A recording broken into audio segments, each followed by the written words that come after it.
Hello, everybody. Welcome to our September Censorship Series program. My name is Mandy Sally. I'm the Chief Operating Officer here at the Woodhull Freedom Foundation and the host of our Censorship Series program. Thank you, everybody, for tuning in today. We are back to kind of business as usual at the Censorship Series program. Took a little bit of a break over the summer with some different kind of programming, which you can check out on our YouTube page. But we're back this month with a really fabulous panel of experts. And we're going to be having a conversation that I've been thinking about for a really long time. And that's this idea of what does free expression and free speech look like online when online is maybe not the safest environment for many people. And we're going to get into that discussion today. And I'm going to introduce you to our brilliant panelists in just a second.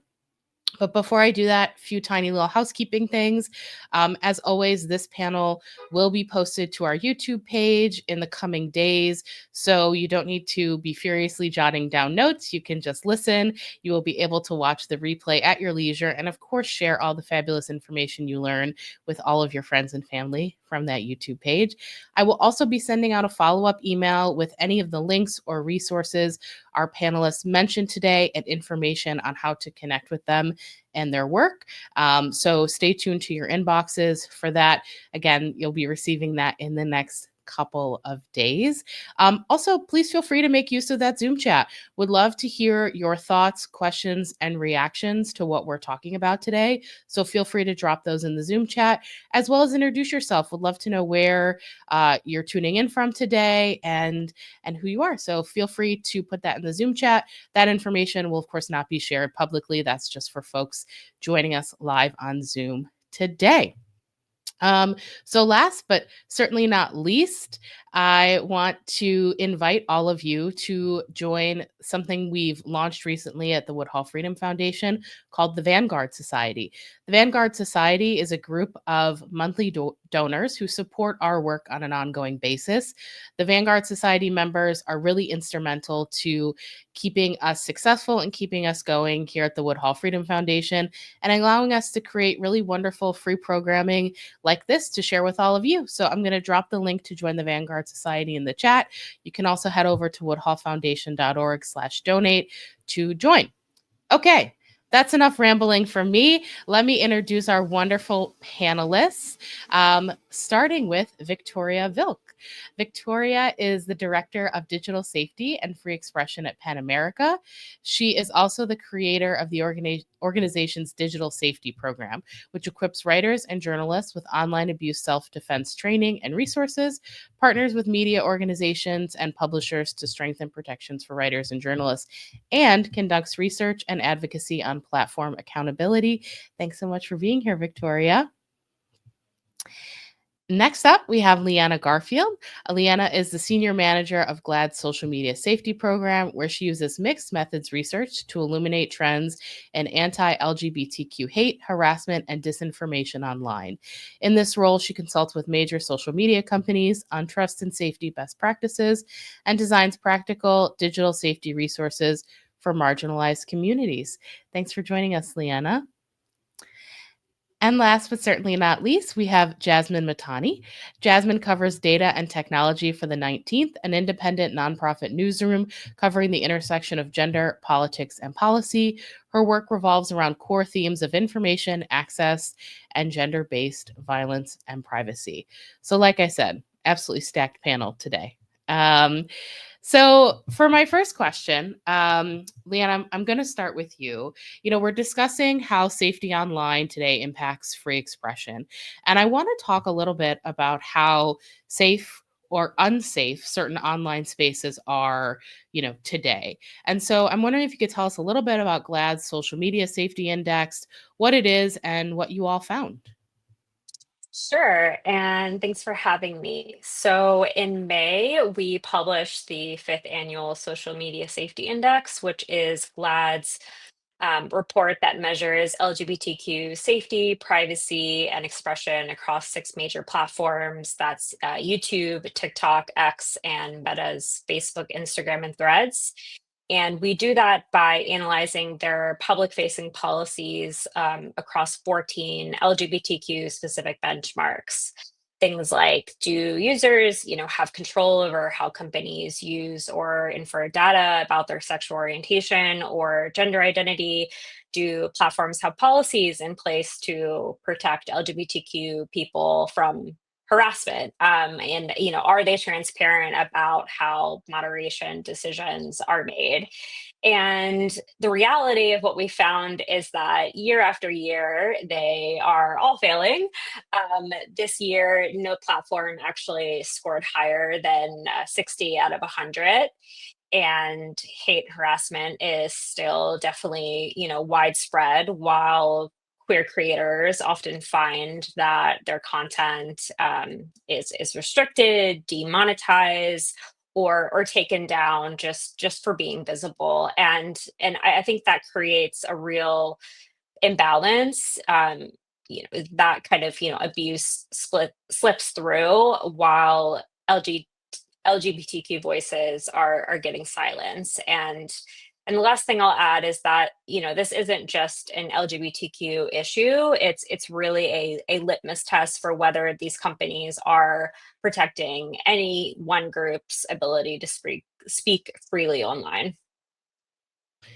For sure. Yeah. I think most often in this censorship series, we talk a lot about folks who are focused on sexuality in some way, shape, or form, whether that be sex workers, sex therapists, sex educators, who have been censored quite a bit on these platforms. And I would imagine that they have similar experiences to the folks, to LGBTQ queer folks online. And, this is not the first year that GLAAD has run this survey, done this research. Have you seen any trends in the years, um, in what you're looking at? Yeah, so I'd say in the last few years, the internet has become an increasingly tricky place for LGBTQ folks to navigate. On one hand, social media can really be a lifeline, especially if you don't have access to physical community or it's not safe to be out. It's this place where you can express yourself, experiment with identity, find connection, including in-person community. Personally, I think of Instagram as the main way that people advertise queer events. There's just so much joy and creativity there. But alongside that joy, we're also facing relentless attacks from multiple angles. Our civil rights are literally under assault under this administration, and we're seeing online spaces near those systemic inequalities. And certainly, while some companies have improved their trust and safety practices, others have definitely backslid dramatically. I'll just get right into it. Just not only allowing abuse, but even incentivizing the spread of harmful misinformation and division. We're now at a point where there's an entire industry built on making our lives hell. And I would say, in response, LGBTQ people have had to become very strategic in how we protect ourselves online, as well as our communities. And we've always been very skillful in how we can arm ourselves against harassment and how we mitigate censorship. The concept of the clapback or algo speak are really good examples of that. We've always also been very early adopters of the block button, enforcing those digital boundaries. But at the same time, we're up against bad actors who are equally creative. They constantly are gaming the system, in order to just really push these guidelines to see how far they can take them through tactics like deleting and reposting, jumping on trending TikTok audios, using coding language, or disguising harassment with humor. Even worse, like I mentioned, they're monetizing this content at scale using platforms essentially as propaganda tools. And you see this kind of networked harassment effect with certain high follower accounts. I won't name them here, because they don't deserve that attention, but they are deliberately targeting individuals, doxing them, trying to scare them into silence, which I think really shows the goal here, which is intimidation. And lastly, what I'll also say is that what has been especially alarming this year is that platforms themselves are rolling back protections. Meta is following in the footsteps of X by intentionally weakening its hate speech policy for LGBTQ people and other marginalized groups, and even adding in right-wing dog whistles like transgenderism to its policy. They did so publicly and in a way that felt like political theater, to appease the current administration and MAGA base.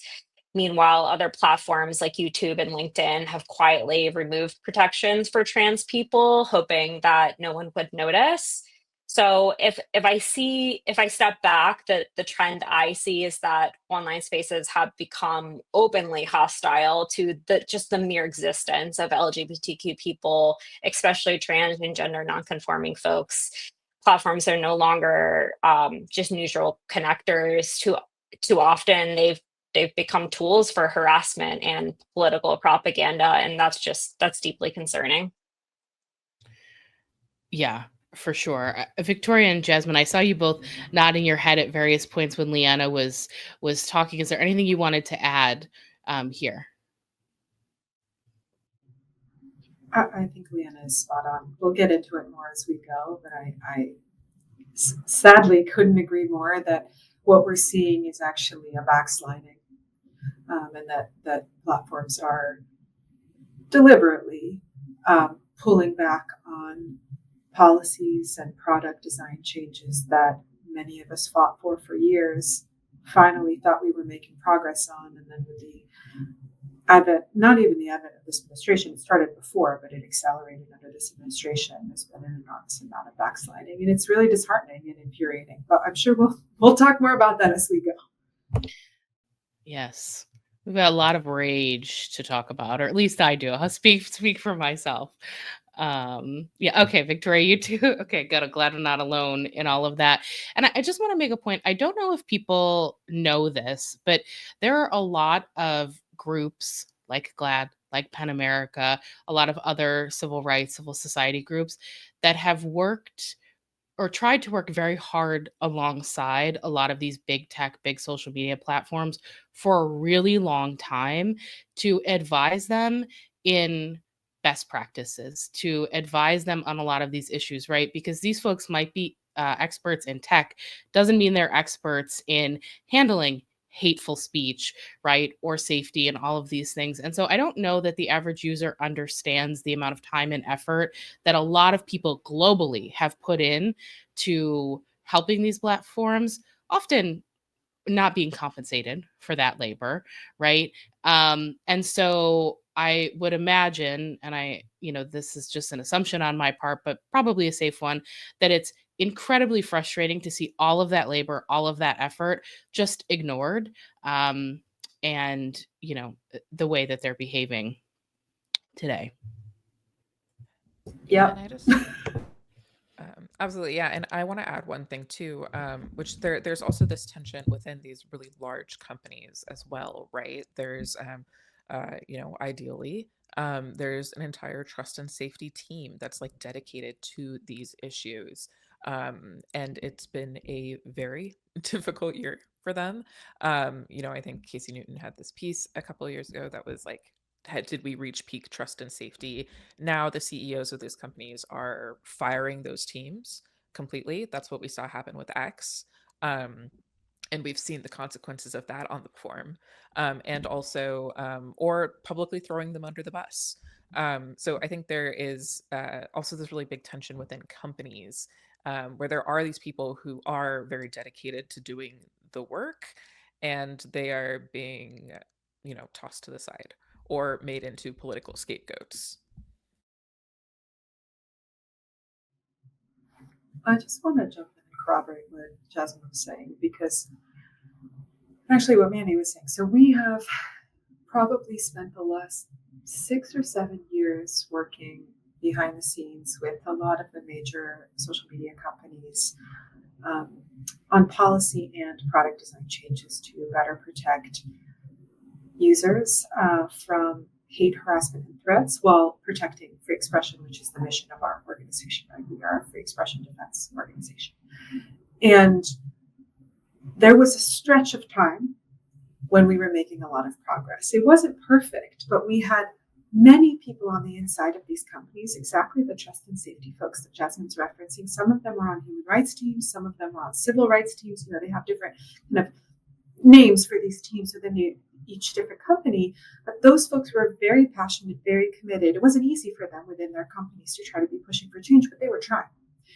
And we were building things with them and improving things with them.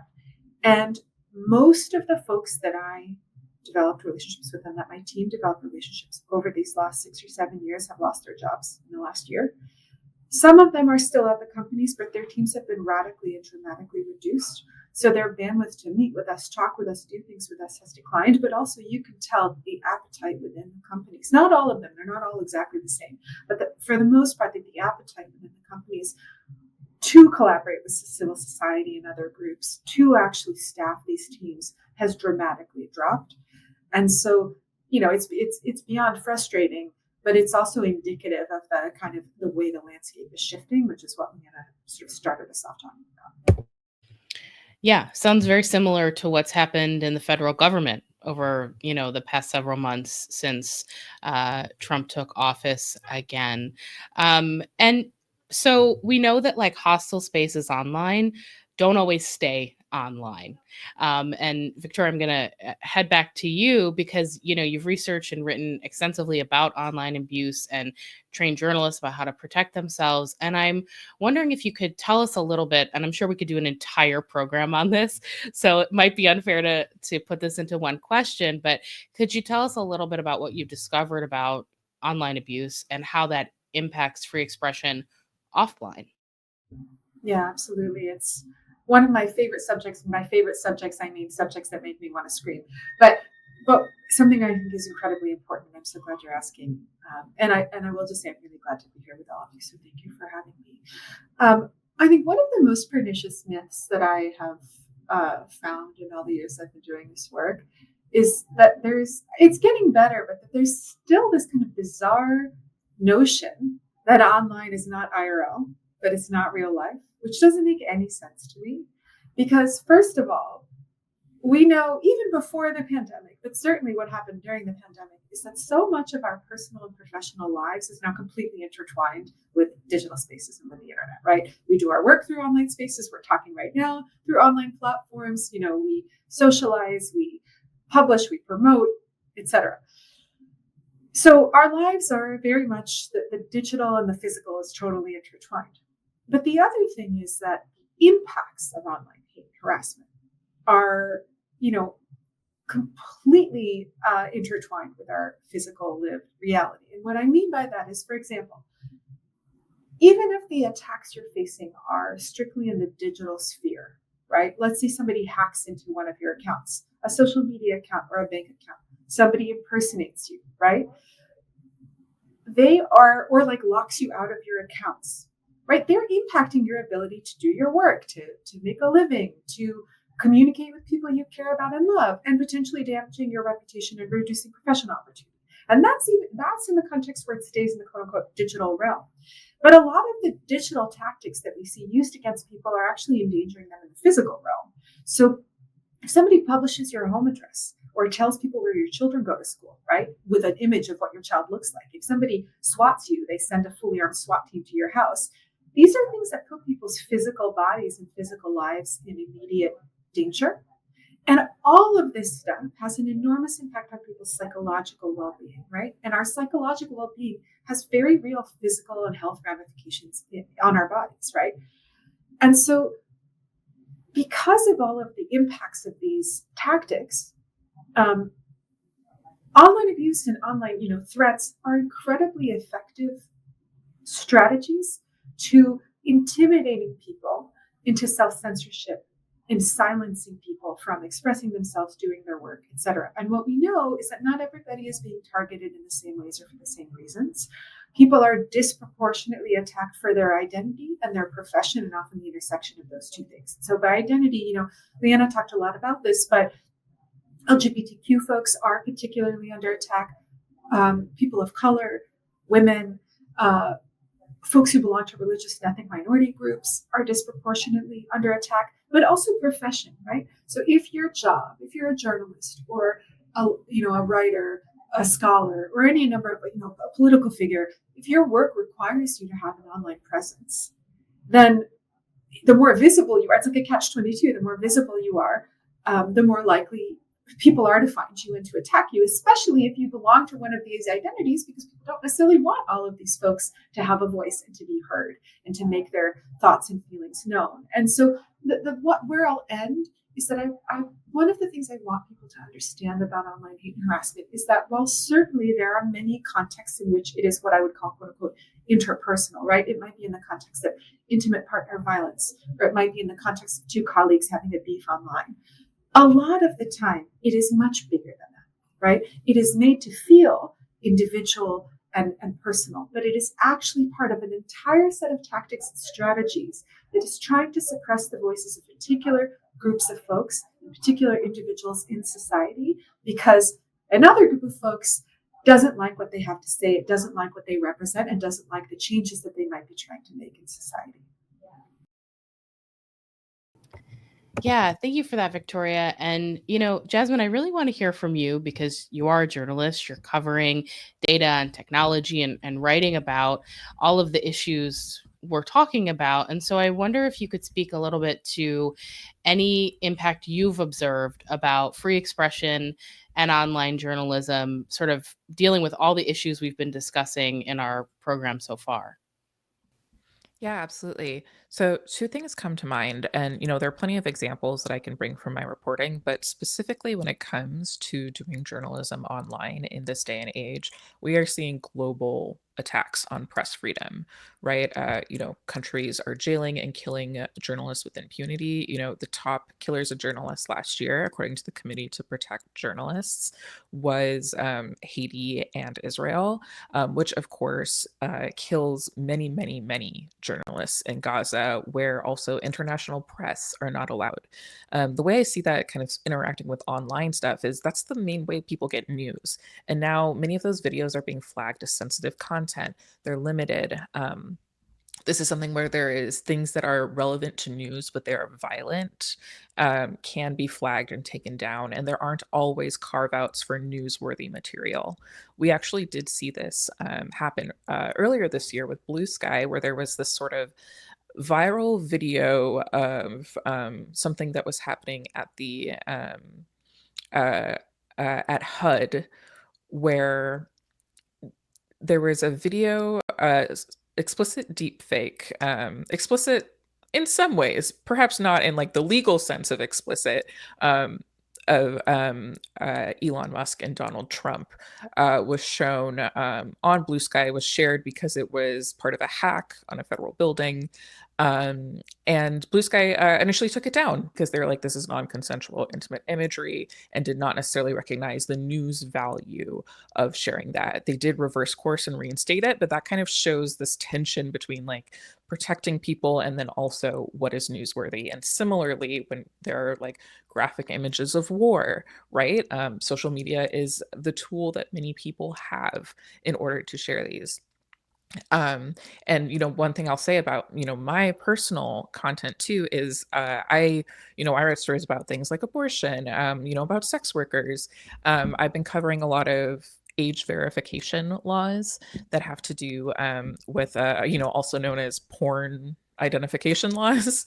um and whenever I post about those on social media, they're very limited. Very few people see them compared to our other stories, and that's really difficult because we really, I think the 19th, we are really diverse in the way that we get out content. That's one thing I love about us. But a lot of our audiences are online, and if they can't see the like fact-based, deeply researched journalism that we're doing, what are they seeing instead? And Victoria, I know you have been tracking all of this press freedom rollback after the Trump administration, correct? Yeah, I think what we've seen in the US and globally for years now is a uh, escalating attacks against a free and independent press. And I think that's part of a much larger movement globally towards authoritarianism and attempts to dismantle democracies. Imperfect democracies, but democracies where people actually get to vote. And so, um, what we've seen so in the United States, the Trump administration has gone after the press in every possible way that you can. And that is everything, from lawsuits and legal action to trying to use the various kind of machinery of government, different agencies, from the IRS to the FCC, the Federal Communications Commission, and on, and also fomenting general kind of hostility against the press by calling the press the enemy of the people, which is something that Stalin used to do, right, in Russia. Now we're having our own president doing that here. But the way I want to tie this back to this question of digital safety of online hate and harassment is, I mentioned earlier that we think of online hate and harassment as being personal and individual, but it's actually part of much larger trends and movements. And Jasmine is talking about, journalists being jailed, killed, physically attacked. And what I would argue is that online attacks against journalists and actually against other folks are part of this spectrum of ways to try to censor, intimidate, silence, and bully groups of people, either because of their profession, their identity, or both. And that's the part I want to kind of come back to. So there was a study from UNESCO and the International Center for Journalists a few years ago. It was thousands and thousands of journalists around the world responded. It was focused on women journalists, and they found that I think it was 73% of women journalists faced online hate and harassment because of their work, so 3/4. Of those, 1 in 5 said that the online attacks migrated offline or were connected to offline attacks. And so I think that gives you a sense of the ways that these things are interconnected and the ways in which governments and interest groups use online attacks as part of a larger set of strategies to suppress the press.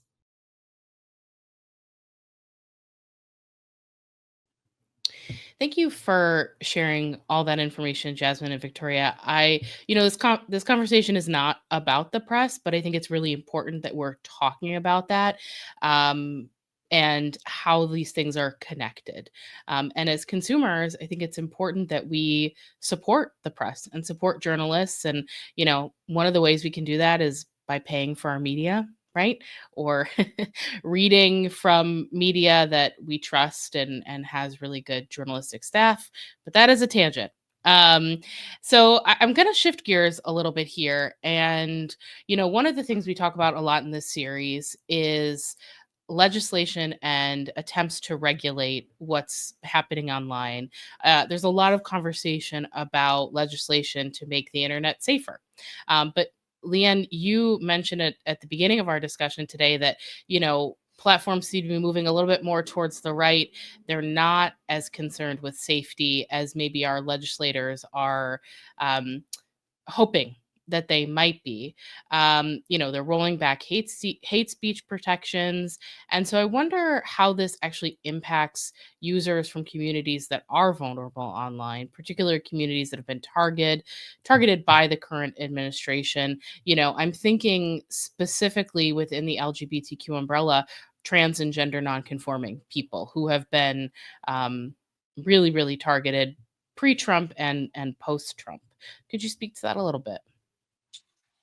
Yeah, so I guess just to, recap for those who might not be aware, in January, Meta made sweeping rollbacks to its hate speech policy globally. They removed critical protections for historically marginalized groups and even carved out new explicit allowances for hate and harassment. For example, content arguing for the exclusion of women and trans people from certain kind of jobs, or content claiming LGBTQ people are mentally ill are now explicitly permitted. And to me, this is just really classic scapegoating, which is something that we have seen throughout history. And while I'm speaking, primarily from the US context, we know that communities across the global majority will bear the harshest consequences of this. I don't think it was hyperbole when Amnesty International put out a statement that said that these new content policies risk fueling more violence. This quote from a former Meta staffer after the changes happened also really struck me. They said, "This is a precursor for genocide. We've seen it happen. Real people's lives are going to be endangered." So, what I want to highlight is what makes Meta's changes so significant is that they don't just allow more vitriol, they really foster a culture of dehumanization. And they did this without any real consultation from civil society, which goes against every best practice that we know about human rights-based content governance. And just to, really see what the effects of this were, is that, in this spring, actually GLAAD, along with two other civil society orgs, Ultraviolet and All Out, we surveyed 7,000 Meta users across 86 countries, mostly women and LGBTQ people, about how these rollbacks are impacting them. And what we heard was really alarming. They reported a sharp rise in hateful content, more self censorship, and an overwhelming sense of fear. One person told us, "There are times when I'm afraid to even comment on a post because of the violence in the comments." Another said, Weaponizing technology to threaten, harass, and silence me has transformed my online existence into a battleground of fear." So it's not just that marginalized groups are facing more abuse, it's that, and part of what we've been talking about here is that they feel less safe expressing themselves at all. And that's the real irony, because Meta claims that these changes are about free speech, but in practice, they are chilling the speech of the very people who need these platforms most. And of course, as we've been talking about too, this impact doesn't just stop online. The rhetoric that we see spreading unchecked on these platforms, terms like gender ideology or groomer, shows up word for word in legislation targeting LGBTQ people, and it creates an environment where physical violence feels more permissible. The goal here is not free expression; it's control, dehumanization, and it's about making it more difficult for us to exist in public life. Yeah. I really appreciate you sharing that, Leanna. And those comments really kind of hit me right in my chest when you said that. Because yeah, these platforms are meant for us to be able to express ourselves and are such great tools in a lot of ways. Um, and it's really upsetting to hear that people are having this experience. And Jasmine, I want to ask you, in covering these issues, I know you mentioned age verification legislation, but I know you're also writing covering a lot of other things. Have you seen any sort of proposed legislative solutions that are geared towards protecting free expression online that actually might do that? What are you seeing out there, as folks are trying to grapple with these issues? Yes, I might ask for some help chiming in here because I feel like I mostly am covering all of the attempts to limit freedom of expression online. And I actually struggled to think of some legislation that's in progress. The biggest thing that protects free speech online right now is already law. It has been law for many years, and that's Section 230 of the Communications Decency Act, which means that people who publish speech aren't necessarily held that online entities that are hosting speech aren't necessarily responsible for the content of that speech, which has much of its discontents, but that's sort of been the bedrock of a lot of free expression in the United States. One thing that whenever it comes to all of these regulations, that I think we're in a time period where people are trying to restrict technology, and intentionally or unintentionally, those do have free speech effects. I'm thinking of things like the Kids Online Safety Act, which could compel companies to sort of that gives power to the FTC to decide what is harmful to kids, and then advises tech companies to create changes to algorithms, right? Which sort of then impacts if you have to classify what can a kid see or not see. Well, you also have to determine who's a kid, and that leads to age verification. So this isn't exactly protecting free expression online, but it protects people from doxing and things like that. And that's comprehensive privacy legislation, which has consistently failed, or when it has gone to committee, it's been defanged, like the civil rights portions. Taken out. There's also something called the Delete Act, which would be like a universal opt out for people, so their information can't be collected from data brokers. Illinois and California have really strong, state protections. Illinois has this like biometrics protection law that, they have had to have settlements. I lived in Illinois, and I guess I can say, I think I got like $7 from Facebook or something because they used my photos without permission.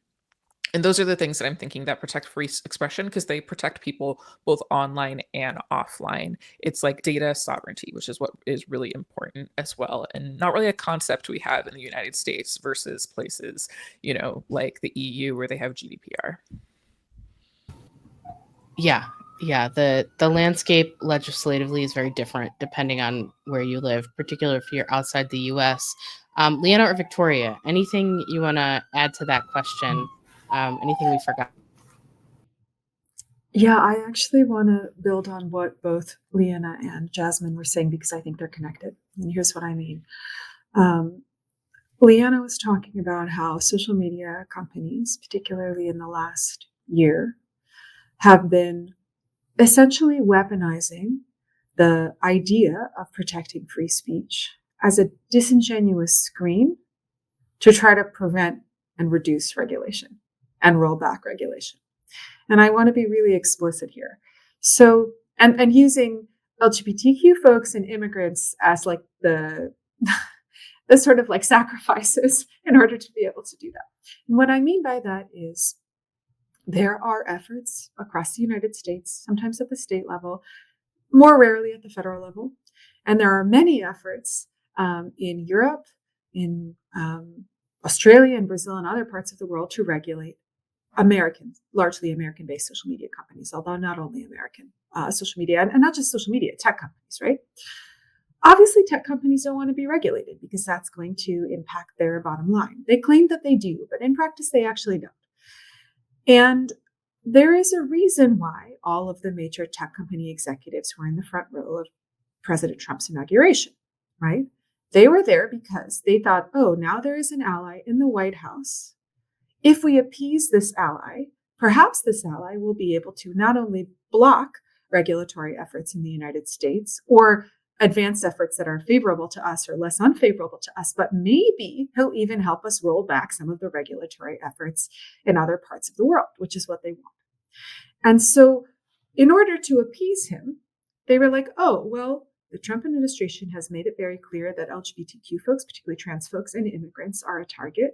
And so when we protect free speech, and if anyone can't see, I'm using quotes here, right? What we're doing is we're actually rolling back protections, hate speech and harassment protections, for those specific groups and not other groups, right? For immigrants and for LGBTQ folks, and a little bit also for women, which has an intersection, of course, with LGBTQ folks, but different sort of groups. The administration has clearly indicated that they are not interested in protecting, and actually worse. And so that's the kind of side that I think I want to connect to the regulation. But in terms of what kinds of regulation, I really want to underscore something that Jasmine said. I work for a free expression organization, and we are very cautious around legislation from a government that is attempting to restrict the content of speech. There's one thing when legislation actually attempts to get at some of the root causes of what's wrong with these companies, which I'll talk about. But I'm talking about legislation that is trying to restrict speech based on content, including whole categories of speech, right? Making hate speech criminalized or illegal, or making doxing criminalized or illegal. On paper, that sounds like a good idea. And there are many ways, there are many days when I'm trying to protect and support people on the direct sort of receiving end of a lot of this hate and harassment that I want that kind of legislation in my heart of hearts. But here's the problem. That kind of legislation is going to immediately be turned around and weaponized against the most vulnerable folks in our society to throw them in jail, fine them, etc. And we know that that has happened in other parts of the world. There are countries that have put in place anti-disinformation laws or anti-harassment laws. I'm not talking about the kinds of laws we already have on our books about cyber stalking or cyber harassment. I'm talking about much more extensive laws where you could throw someone in jail if they quote unquote harass you online. The problem is, guess who started getting thrown to jail? Journalists, queer folks, and they were being thrown in jail for quote unquote harassing legislators when they tried to expose corruption or wrongdoing, et cetera. And so I think the kind of legislation that is much more likely to actually get at some of the roots of the problem is the kind of legislation that Jasmine started talking about, federal privacy legislation that makes it much harder for companies of all kinds, tech companies and data brokers and others, to collect all of our private data, including through all kinds of strange and nefarious means, and sell it to other companies for pennies or just to regular people on the internet for free. So federal privacy legislation is one, but there's also legislation that tries to mandate transparency, right? So much of what these companies do, they do in a black box, and they won't share information with researchers. They won't share information with civil society organizations. So compelling companies to be more transparent in how they moderate content, in how algorithmic amplification works, and how they sell our data and what they do with it, that would go a long way. And I actually think antitrust legislation, right? Some of these companies are way too big and powerful. They have more money than governments do. And I think the last thing I would throw out, which has not been discussed a lot, but legislation that requires human comment moderators or content moderators with some relation of number of users per platform and where those users are based, right? So what I mean by that is if you're going to have millions of users in a country and you have almost no human content moderators for that country, or almost no moderators who speak the myriad languages in that country, that's a huge problem. Right now, there is nothing to compel a company to have some kind of ratio between how many users they have on their platform and what those languages those users speak, and how many human moderators they have that actually help with automated moderation. And if I've gotten too technical, let me know, but that is just something I wanted to kind of flag as legislation that doesn't get discussed much, but actually could be very impactful. But that's not the same thing as having the government make certain kinds of content illegal.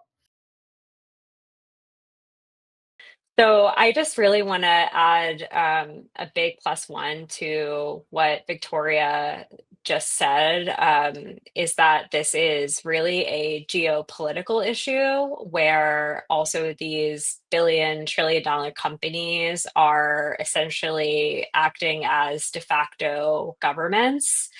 And it is really, really tricky because, as Victoria highlighted, obviously we can get into a really bad place where actual governments and also these companies, to some degree or a large degree actually are dictating what kind of speech is allowable. So I really think that um, legislation that is about compelling transparency, as we were talking about. And then also, digital rights experts have really made a lot of strong arguments for the need for comprehensive data protection legislation. And I really think that matters because surveillance capitalism, which is the business model of extracting and monetizing our data, as Victoria was talking about, is at the root of so many other issues that we see online, from targeted harassment to the amplification of hate. if companies are incentivized to prioritize engagement above all else, harmful and inflammatory content is inevitably what gets pushed to the top. Data protection is one way to disrupt that cycle. And I would say overall that the US is lagging behind Europe, but there is momentum. And the key is making sure that any legislation protects free expression along across cultural contexts while also holding platforms accountable for systemic harms. Absolutely. And I think the theme of what I heard from all three of you there is that there is not one size fits all solution to all of the different like issues we're discussing, right?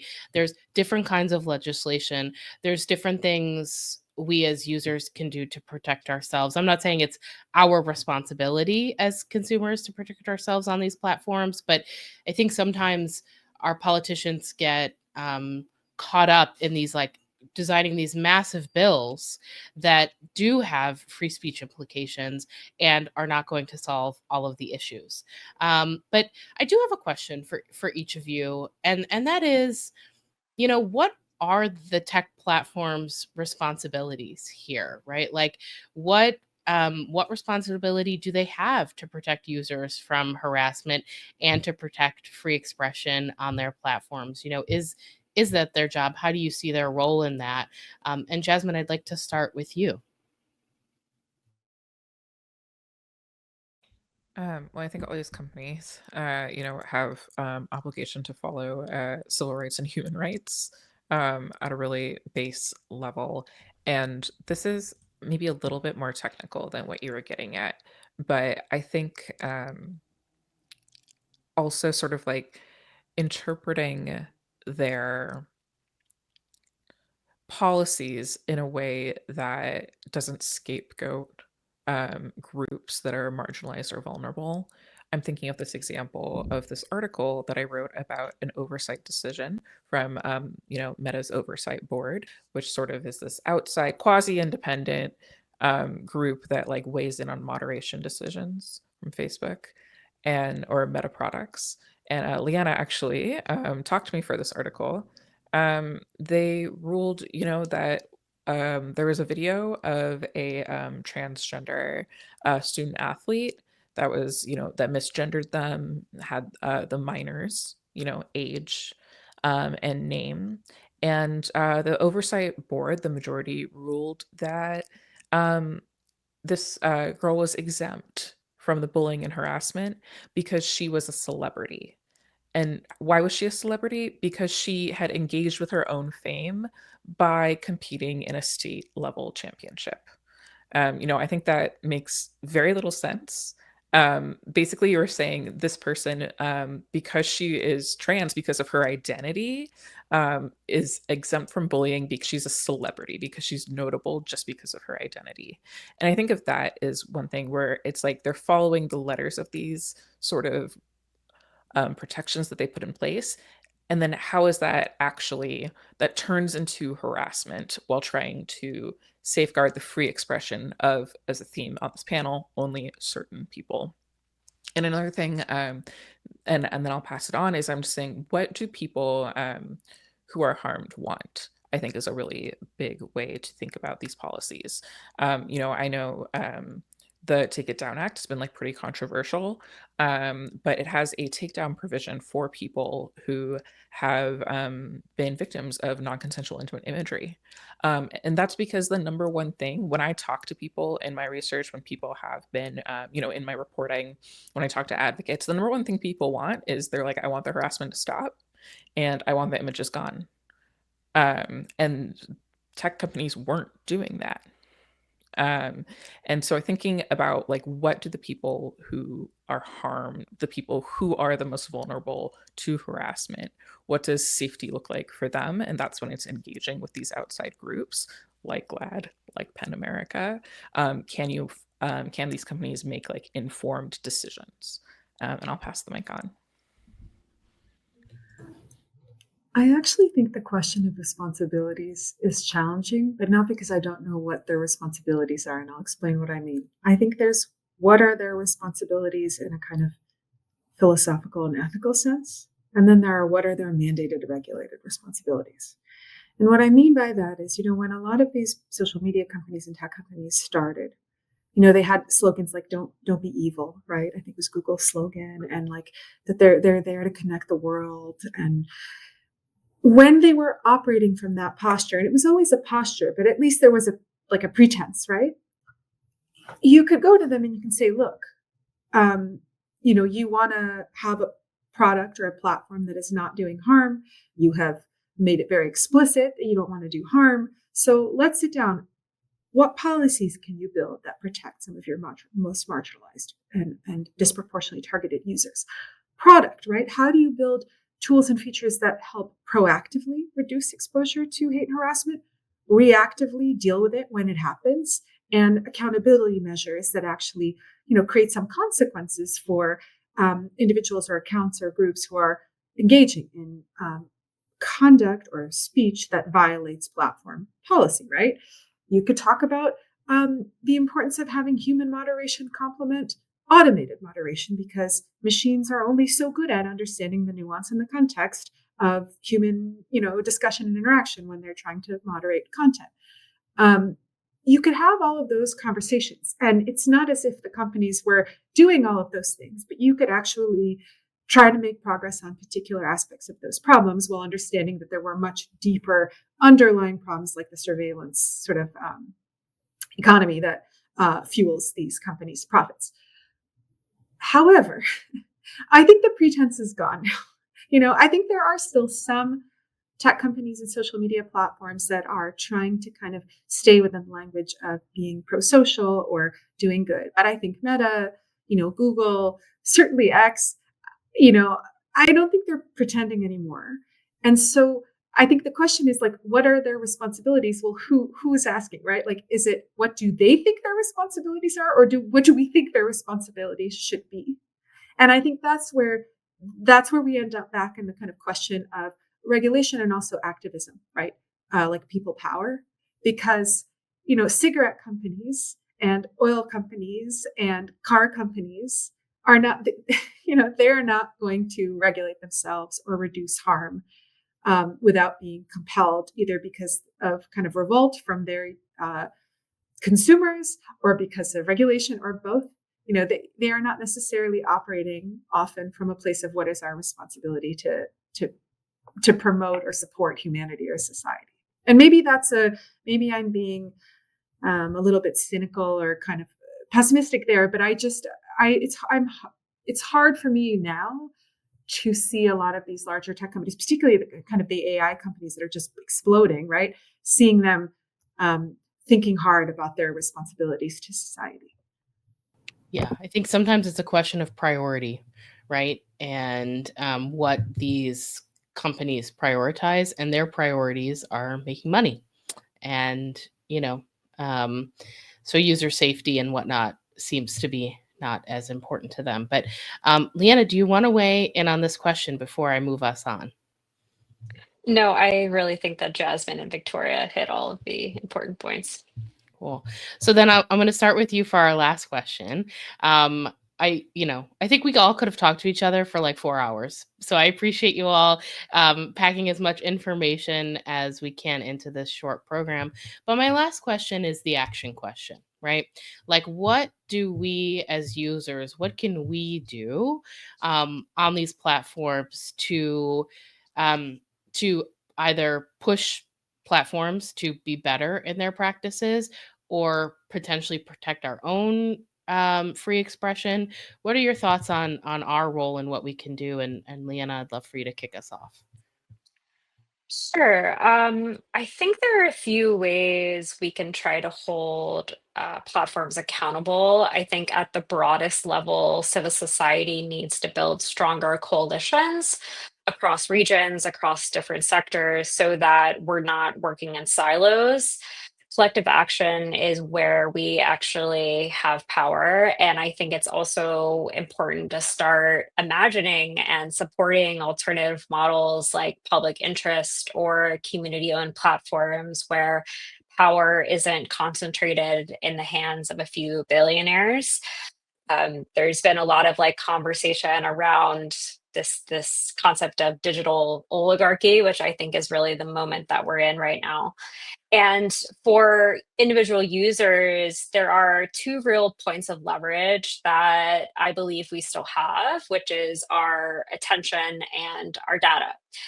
Platforms profit from both. So being mindful about where we put our time and what data we share matters. Of course, that's hard. These platforms are designed to be addictive, of course, but I do believe that even small shifts in how we use them can add up. And to that point, I also think it's important to be intentional. Ask yourself, what's my goal in using this platform? If it's to connect with community or to share information, then use it as a tool, but on your terms and not the platform's terms. And and sometimes that might even mean spending less time on these platforms and more time, in your local communities. So, touch grass, if you will. Yes, and go outside. Yeah. Yeah, Jasmine, I'd love to hear from you on this as well. Yeah, so I don't want to repeat anything. I think, Leanna, you had wonderful ideas, particularly about civil society coalitions. I think, a lot of people don't necessarily know how to organize in these periods. I also want to make a pitch for sharing reliable information online. And supporting groups that already exist. Miriam Kaba, the activist, has these questions that she asks where she's like, when you are upset about something, you try to find the people who are already doing the work. Whether that is a media outlet, whether that is a civil society organization, whether that's an advocacy group or a mutual aid group, like plugging into those. Absolutely. And I think I really want to emphasize that what Leanna said about, you can be conscious of how you engage with these platforms.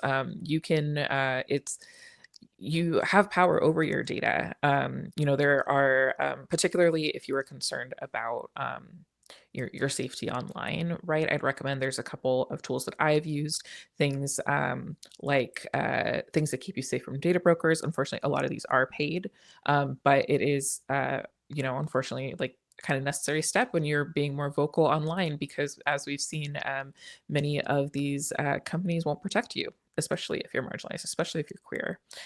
There's things like Block Party as well, which can reduce harassment. I would advocate for keeping your location off.